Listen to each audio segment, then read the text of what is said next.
Hi everybody, welcome. My name is Paul Wee. I'm VP of PropertyGuru Finance, and I have with me my very good friend and colleague, Dr. Lee Naitia. So Naitia, you want to tell them what you do and Sure.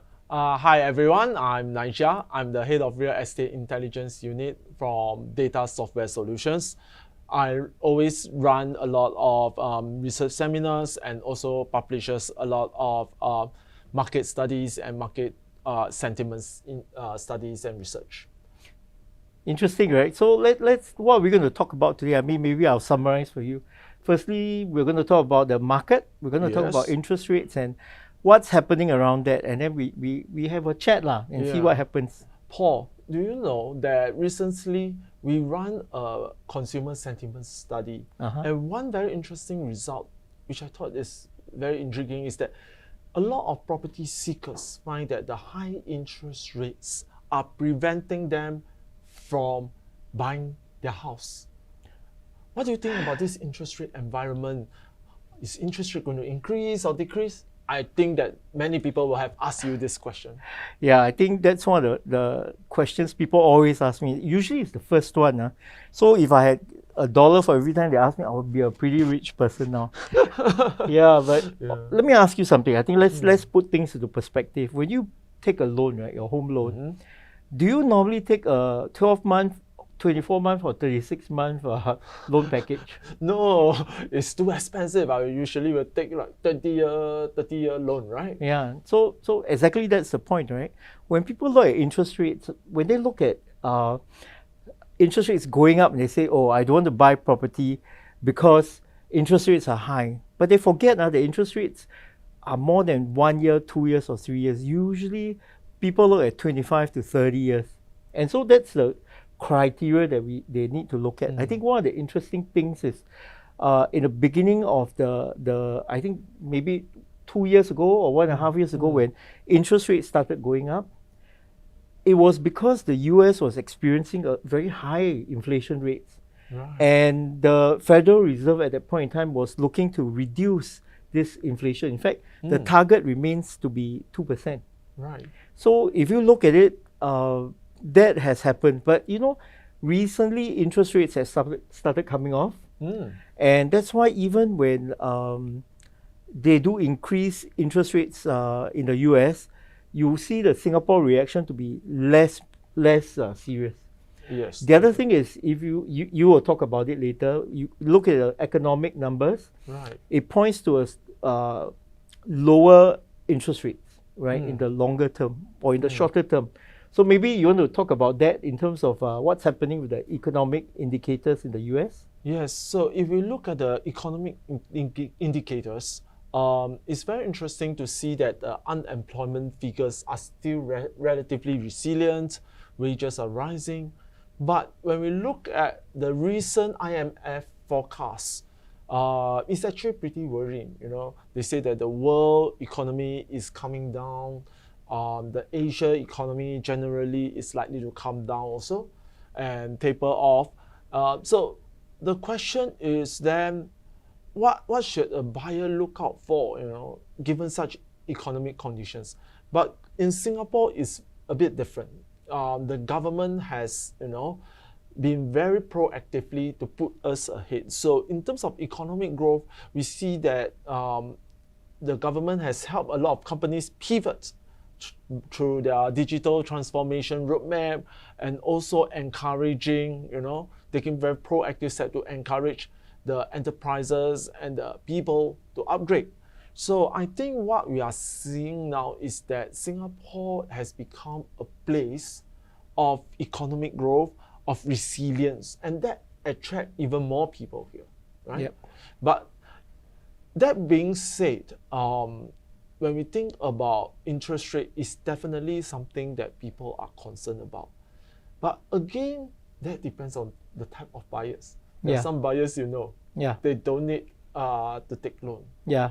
But given such scenario, what do you think, will happen to buyers, or owners that have, their property values have risen definitely if they purchase it in 2018. Yeah. what can they do with this cash? Do they need to sell off to get that money out? I think what's interesting is in the course of our work at PropertyGuru Finance, we talk to a lot of clients and the needs are different, right? So let's talk about different things. So first of all is refinancing, right? If you have an existing loan, you probably will have seen interest rates go up, needless to say, over the past couple of years. So people are looking at it and say, what do I do now? I think one of the interesting things is that if you look at the interest rate packages, you realize that fixed rate packages are actually cheaper than floating rate packages. Wow, fixed and floating. I mean, let me just say, Sure. over 2 or 3 years, interest rates don't move. Those are what we call the fixed rate packages. For those that go with the market, those are floating rate packages. But interestingly, instead of fixed rates being more expensive than floating rates, now we are seeing fixed rates being cheaper than floating rates. So that's really quite interesting. You talk about the resilience of the market, right? And all these things. But so I think in this market where prices are high, I think there are opportunities for investment as well. So some clients have who bought in 2018 or earlier now come to the banks and say, look, I have bought my property at a certain value. Now the value has increased. Can I take some equity or take some money out of my property? That's another way of doing it. So refinance is one thing, taking equity out of the property. Of course, selling is another strategy. But you must remember that if you sell your property, the property that you're living in, you either rent or you have to buy a new one. So those are the various options open to them. What do you think? Yeah, the selling option, as interesting as it is, may face certain challenges in today's market.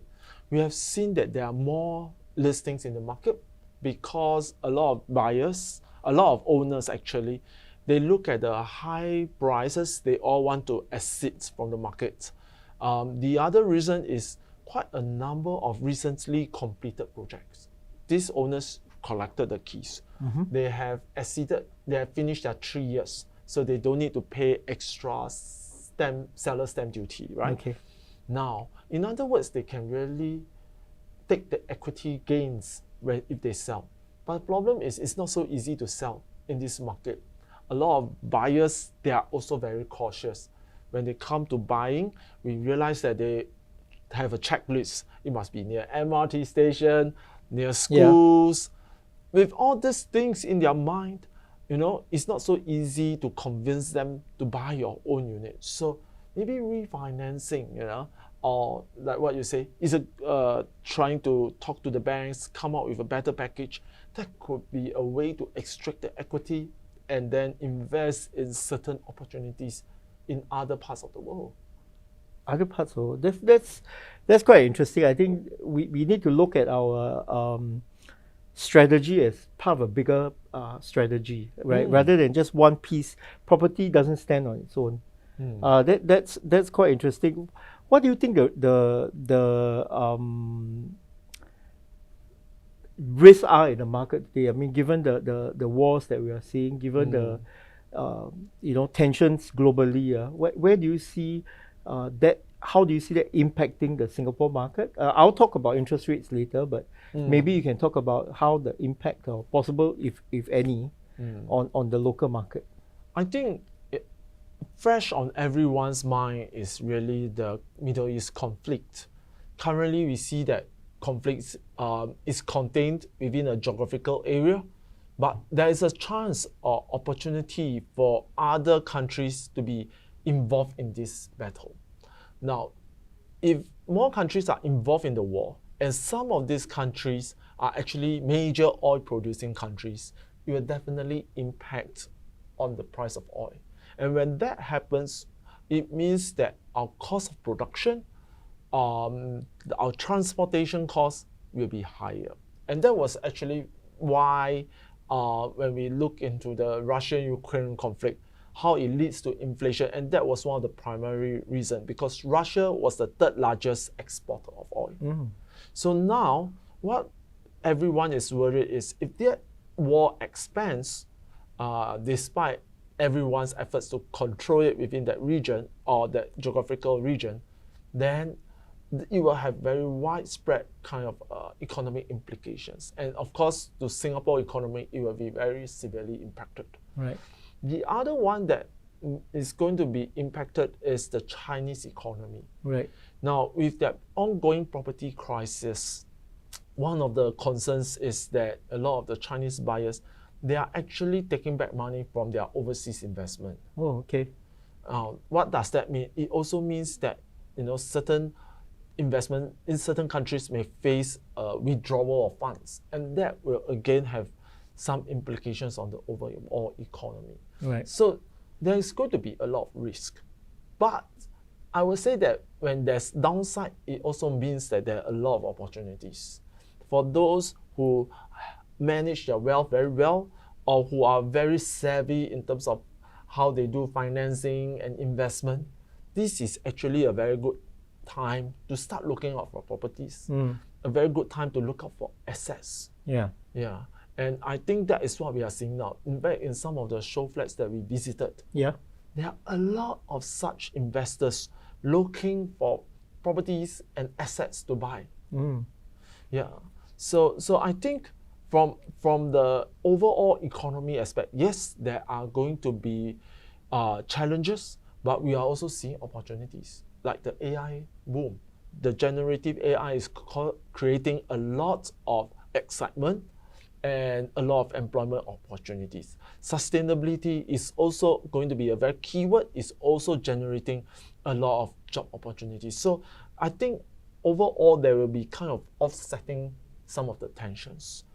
But I think one of the key part here is that, if the war spreads, right, and then oil prices go up, inflation is likely to go up. Now, how do you think that will impact on the interest rates? I think that, we originally forecast, you and I, we were looking at the interest rates and we were expecting interest rates to come off within 6 months. We've actually agreed, and based on our data, that this will take place over, instead of 6 months, about 12 months.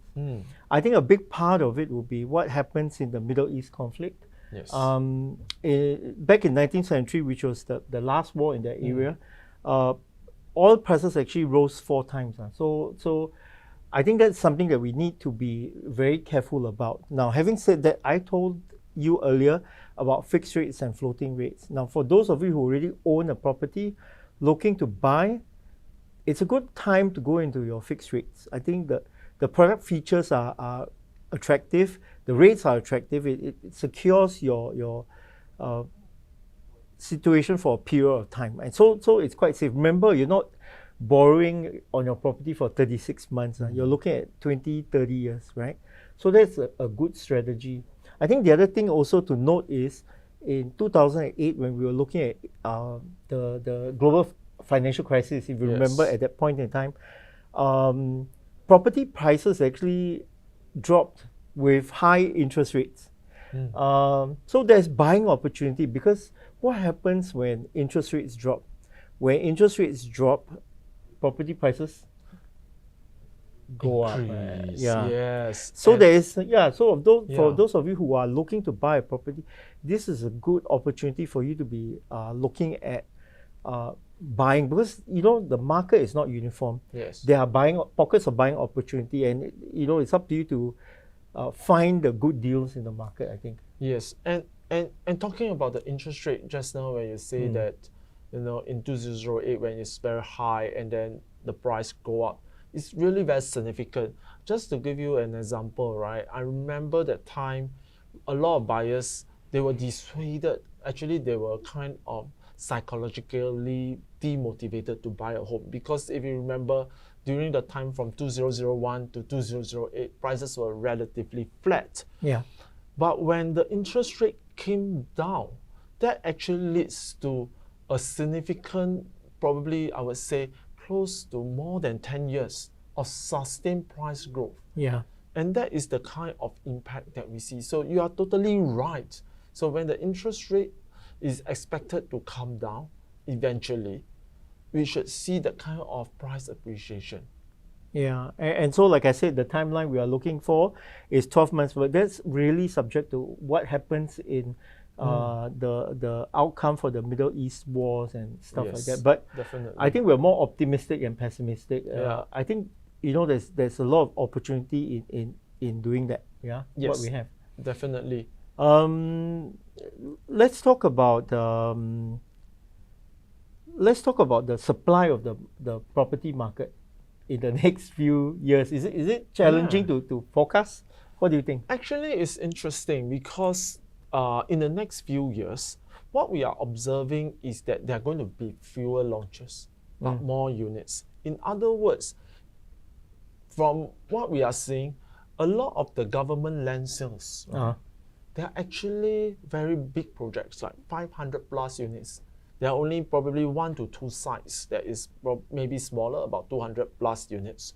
So in other words, right, in terms of number of launches, buyers will feel that there are fewer. But in terms of the absolute number of units, there are actually much more. In other words, when you go to a project, you've got more options.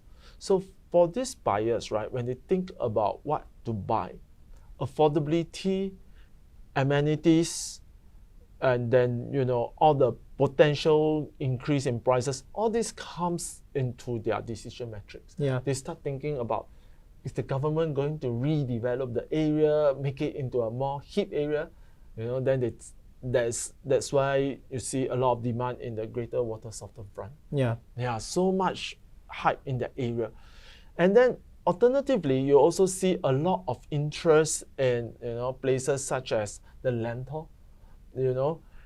Lentor area, we see a lot of sales, despite it's not the usual private residential enclave that we think it is. Usually we're connected with like places in the Katong area or Serangoon area or the usual district 9, 10, 11. So now Lentor is also emerging as one of the areas for buyers. So I think for buyers, I think the key thing is when you're thinking about all these things, affordability must come into forefront. Don't just be wowed by the amenities, everything. Yeah. You have to think whether you can afford it in the long run. And that's why I think understanding what are the financing options, the best financing option is very critical. Yeah. So the reason why I talked about this is, remember I said when interest rates drop, right, the upside potential for prices tend to go up. That's the first point. Second point is, I talked again, this is the third time I'm talking about it, that fixed rates are cheaper than floating rates currently. Now, I realized I didn't explain why. Oh yeah. Now, I didn't explain why. Yeah. So the reason why fixed rates are cheaper currently, let me explain to you how the structure of the fixed rate goes. So let's say I'm a financial institution and I say, okay, I'm going to guarantee that interest rates are X%, let's say 3%, right? For the next 2 years.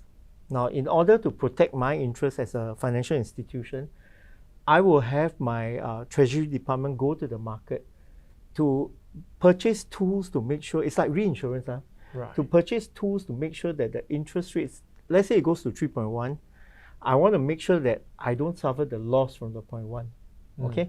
So at this point in time, because the market is expecting interest rates to come off, it is very cheap for the financial institutions to hedge that risk, okay? Now, over time, right, depending on the outcome of those scenarios you talked about, right. The Middle East war, it could become more expensive to hedge the cost. Now, we've seen the situation where maybe a year ago, fixed rates were significantly higher than floating rates. Right, yes. So what they do is, after a certain tranche or amount of loan is done, they withdraw the package and they launch a new fixed rate package at higher rates. Oh. Yeah. Why? Because it's more expensive to now hedge the cost, hedge the risk. I see. So I think that there is a potential at this point in time to be looking at locking in the cheaper fixed rates. Definitely. Remember, it's only 2 years, right? If you're doing, right? So what you want to do is, for 2 years at least, you want to ride through the volatility. sleep at night comfortably without worrying Yes. about what's happening in the Middle East. After the 2 years, then you can look at the scenarios. I think that applies to both people who are looking at refinancing or completed properties. So there are different strategies for different people. Your own life circumstances are different. So, I encourage that you come and talk to us to get an understanding of what situation you are at. Then we can have this conversation. Yes, Yeah. yes, indeed. When you were talking about, locking in all these things, it actually makes a lot of sense, especially when we think about the rental market. A lot of people relying on the rental income to finance their mortgages, right? Now, if I look at the recent asking rents, it actually is starting to come down. The demand is actually easing. So in other words, what we are seeing is that a lot of people, because most of the projects they managed to complete, these are all the COVID projects, during the COVID time, they have start building and there are disruptions. So they are completing now. And what happened is there's more supply. So that is depressing it. So in other words, right, if I lock in now, it's actually a very smart choice because, I won't be worrying about, the interest rate movements. And then, I know that my rentals, I can be able to accept a lower rental now, and hopefully in the next few years when the supply side, right, change, because we don't see the supply, there's a very sharp jump. It's going to be at a very steady state. That will actually help them in the longer term. Yeah. So when I look at what you just said, when I look at the overall macro situation, the interest rates, I think there's opportunity. It would be a mistake to just, sigh and say that, there's no opportunity to invest, or there's no opportunity to manage your financial situation. I think that's something worthwhile thinking deeper about, Definitely. Yeah. So the other thing is about upgraders, right? Yeah. When we think about upgraders, we see the HDB market, they are doing very well, right? We see a lot more $1 million flats being transacted, exchange hands, because a lot of buyers see value in them. So when they sell this HDB flats, right, a lot of them were like thinking that this is a good time. Indeed, it's a good time. And then they go and buy the new launch, or they buy the existing resale in the secondary marketplace.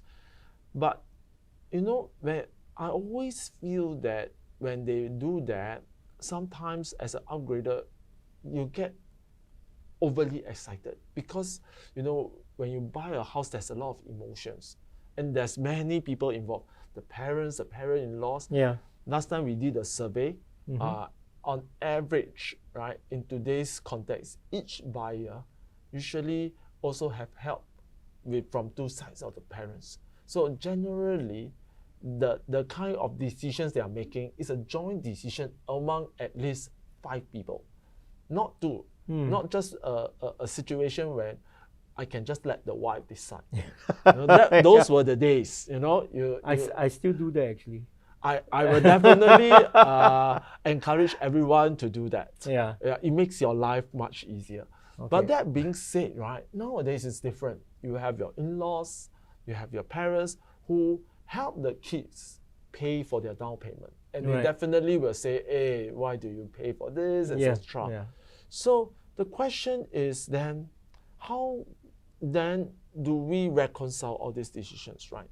So how then can we think about buying of property and selling of property? It's become very complex.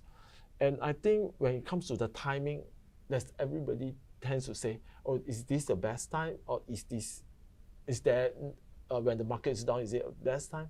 So I feel that a lot of time it depends on the personal decisions, the personal circumstances, as you rightly pointed out. Because it's just like financing, you have to think about your own circumstances. Some people, they are doing extremely well, right? So they have more money, more wealth. Then they can use it to do other things.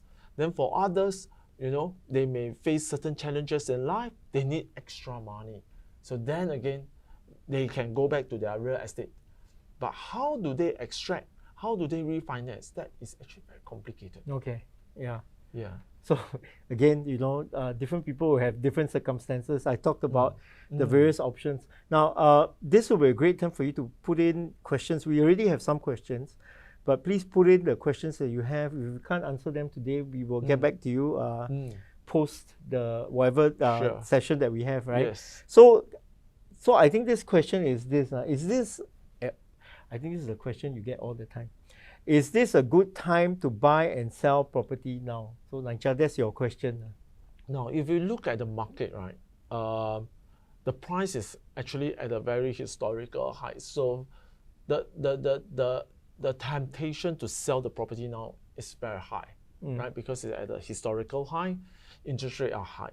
But the question is whether is one looking for a replacement home. And now, if this is your own matrimonial home, then you have to sell it. You got to find a replacement home. You realize that what you make could be paper gains. Second thing is that even though you sell your home, you sell high, you also buy at a very high price because of the market conditions. So when it comes to timing, it really boils down to your situation. Do you have more than one asset? Or are you looking to stay?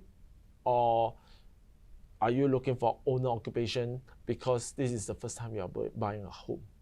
Now, if you have cash, right, actually this is the right time to buy, because a lot of people are actually, given the pricing, are willing to put up their homes for sale. So you get a better choice, you get better units in the market. Often when we think, oh, the market is bad, this is the time to go in, you realize that you can't find a suitable offering because the market is bad. So those who love their house will not leave their house. They will only leave their house when the market is doing well, when they can sell at a good price. So that is one of the things that I tell people that, what is your motivation to buy a house? Is it to stay or to invest? And when it comes to investment, you have to be very rational. It must be very data-driven based. So like for instance, people will use our data, looking at how people interact, find out where are the good places that has the highest upside. It's not necessarily the place that you would like to stay, but it is the place that you will get the highest yield, highest return. Okay, so again, like what we say, there's an opportunity to be buying and selling. It really depends on where and what opportunity you have. I think everything has a price, and yes, and depends on what factors you're looking out for. Okay, let's talk about the next question. I think this one, is for me. Yeah. How does the market outlook affect Sora rates? How should we decide on a package suitable for us now? So let's talk about Sora. It's Singapore overnight rate average. Now this was the rate that actually took over the SIBOR rate. SIBOR is Singapore Interbank offered rate, right? So so SIBOR rates are this. Let's say there are 20 banks here. Then Naicha talks to me. Both of us are banks. I say, Naicha, can you lend me money? Naicha said, based on the economy and the outlook, I will lend you based on a certain interest rate. So this is how SIBOR is determined. Everyone will quote this rate. They'll drop the top 25%, the bottom 25%, average the rest. So if the economy is very, very good, you will see very high SIBOR. That's why when you look at SIBOR jumps up and down. It's quite fierce, quite scary. And I'm glad we are on Sora. Sora actually works like this. Sora looks at the actual transaction. So Naicha lend me money. They will look at how much was loaned to me at what interest rate. And the whole market is like that. They will capture all the data, it's real transaction, and then they average it. Now, in the market, there are what we call 1 month Sora, 3 month Sora. Yes. 1 month Sora means they look at the transactions for the last 30 days and they average it. 90 days means I look at the market for the last 90 days and I average it.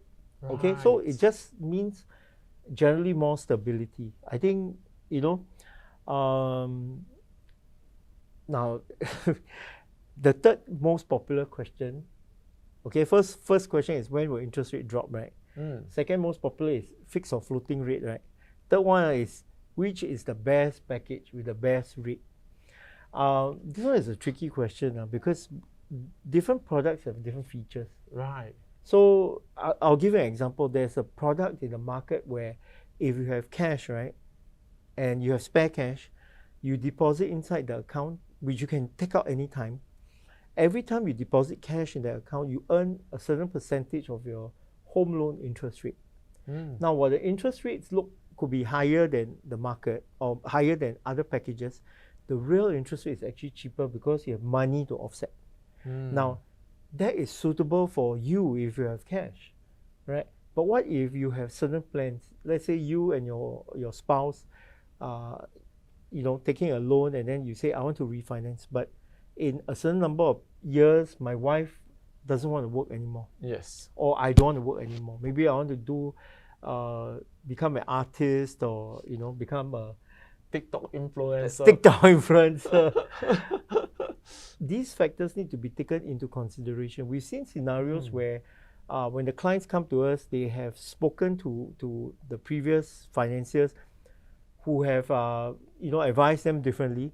They realize they're stuck, right? So they end up paying a lot more money in terms of their costs. They have to change plans. So these are the things that we want to avoid. Really what's best is what's best for you. What's best for Naija may not be what is best for me. So I think we need to remember that if you need to take away one thing, that is the thing. Look at the packages, look at your own scenario, and then you look at the circumstance. Look, if you cannot sleep at night, if interest rates move, then maybe what's good for Naija may be a high risk taker, right? He likes bungee jumping 10 times every weekend, right? He's okay with moving interest rates, right? I may not be. So what's good for him in terms of floating rates? If I take it, I cannot sleep at night. I will lose weight. Yeah, may not be a bad thing, but that's the thing that we cannot stress enough. Yeah. Okay. Third question. Now we are running out of time, but let me see what we can do. Okay. Given the current high interest rate, should I refinance my home loan now or later? It's like you go and buy share or change money. You say, should I buy now in case the share price go down? What happens if it goes down or goes up, right? Or if I want to change money, what happens if the exchange rate goes down and goes up? I think the first question is this, right? How are you with risk? And that's the question we always ask our clients. How are you with risk? If you look at interest rates, they are very, very high, but I told you fixed rates are cheaper, right? If you want to lock in and then just in your mind mentally take a holiday for 2 years, right? That would be a strategy. If you are a person who has a very strong view that, hey, interest rates are going to go sideways now, maybe after a year it's going to drop significantly, then maybe take floating. But what's good for him, it may not be good for me. I say that again. So look at the options that you have today. I think it's important to just consider it. I think it's very important to look at that. Yeah, I think it's like buying a dress or buying a shirt, right? You have to find the right shirt that fits you. Yeah. And you feel most comfortable wearing it. Yeah. Yeah. I think thanks so much for taking the time. I think we are almost out of time, but it's been fun chatting with you, Naija. I think I'm sure we'll be doing a lot more. Thank you so much for spending time with us today. For those of you who put in questions and will not able to answer today, we will come back to you soon, post this session, and then answer when we can. And like I said earlier, contact us. Our mortgage experts will be able to speak with you and help you with the questions that you may have. Any question. I think it's important that you satisfy yourself that you have done your best in terms of research and understanding. Thank you very much. Thank you. Naija. Thanks. Thanks, Paul. Thank you. Great to be here.